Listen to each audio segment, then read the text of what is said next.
बिस्मिल्लाहिर्रहमानिर्रहीम। अस्सलामुअलैकुम। क्या हाल है आप सबके जनाब आली? मैं तो बिल्कुल ठीक हूँ और दुआ करती हूँ जो जहाँ रहे खैर आफियत के साथ रहे, खुशबाश रहे और अल्लाह पाक तमाम मुरादों से उसके झोली भर दे। आमीन सुम्मा आमीन। मेरे लिए भी ये सारी दुआएं। और मैंने पिछले व्लॉग में आपको बताया था कि मैं बनाने जा रही हूँ पतवे, जो कि मेरे मियाँ ने फरमाइश कर करके बस सुबह दोपहर शाम पतवे बना लो, पतवे बना लो, पतवे बना लो, पतवे बना लो। तो मैंने कहा चलो भैया बना ही लेते हैं। ये पतवे मैंने पिछले व्लॉग में आप लोगों के साथ शेयर किया था, बनाए तो थे लेकिन मैंने वीडियो लंबी होने की वजह से पूरी रेसिपी वगैरह आपके साथ शेयर नहीं करी थी।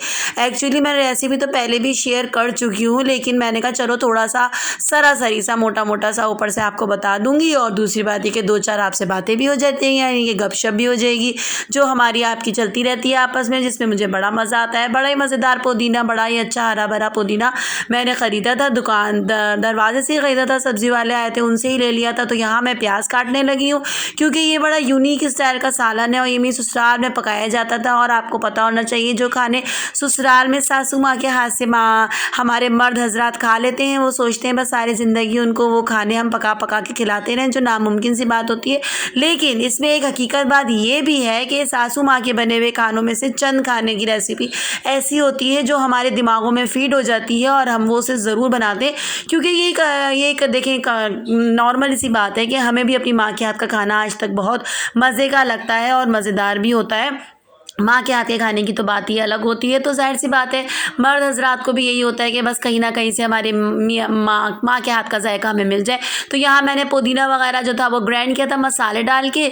तो ये देखें इस चॉपर में ख़राबी है कि इसकी ये प्याला जो है ना, कटर जो है ना, ये अलग नहीं होता, तो ये मुझे बड़ा मुश्किल से साफ़ करके रखना पड़ता है।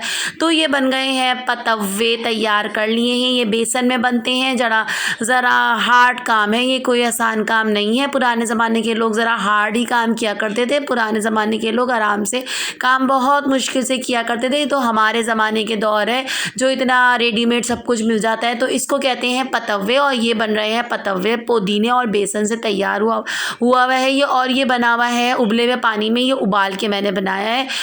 तो ये बड़ा ही यूनिक स्टाइल का सालन होता है जो हमारे यहाँ पकता है और बड़े मज़ेदार होता है। जो बात है भाई, ये मुझे भी बहुत मज़े का लगता है क्योंकि इसमें पुदीने का जायका आता है ना, तो पुदीने का जायका बड़ा ठंडा ठंडा सा होता है और बड़ा ही हाजिम होता है, बड़ा मज़ेदार लगता है ये सालन। मतलब ये कि गोश्त सब्ज़ी खा खा के जब आपका दिल भर जाए ना, तो खुद ब खुद ही हमारा भी दिल चाहने लगता है कि लाओ भैया ऐसा कुछ पका लें जो दाल सब्ज़ी से हटकर हो और बिल्कुल उसका जायका भी यूनिक हो। तो ये उन यूनिक सालन में से एक सालन है।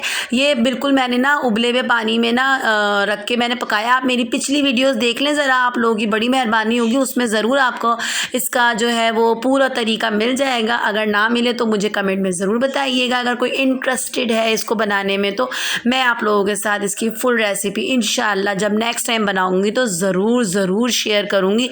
पुदीने से और बेसन से ये तैयार हुआ है। ये पुदीने का और बेसन का और मसालों का मिक्सचर है और इसको मैंने उबले हुए पानी में भाप से पकाया है, ये नॉर्मल पका हुआ नहीं है। अच्छा जनाब, यहाँ पे मैंने ग्रेवी तैयार कर ली है इसकी, प्याज ग्राइंड करके इसमें हल्दी मिर्च धनिया नमक अदरक लहसुन जो नॉर्मल हमारा सालन होता है, मसाला होता है, वो डाल दिया, उसे भून लिया था। उसमें मैं ये आराम से डाल दूँगी तो ये बड़ा ही मज़ेदार बन जाता है। तो मैं आपको कह रही थी कि देखिए माँ के हाथ का जो जायका होता है ना, वो वाकई ऐसा होता है जो कोई भी नहीं भूल सकता। जब हम नहीं भूल सकते तो जाहिर सी बात है हमारे मियाँ हजरात भी कैसे भूलेंगे। उनको भी यही होता है कि बेगम कुछ ऐसा बना दें जिसमें दोबारा से माँ के हाथ का जायका आ जाए। तो बेगमात जो है, यानी कि जो मिसेज होती हैं, जो शौहर की बेगमात होती है, वो सिर्फ कोशिश ही कर सकती हैं और कोशिश को पूरा करने वाली ज़ात ऊपर वाले की है, तो वो ज़रूर पूरा करता है। तो मैं भी यहाँ पर इस तरह की कोशिश करती हूँ कि बस इन सालनों में ना ऐसे जो सालन है पतवे हुए, कड़ी हुए, इसमें मेरी सासू माँ के हाथ का थोड़ा सा की झलक आ जाए ताकि मेरे मियाँ जी खुश हो जाए।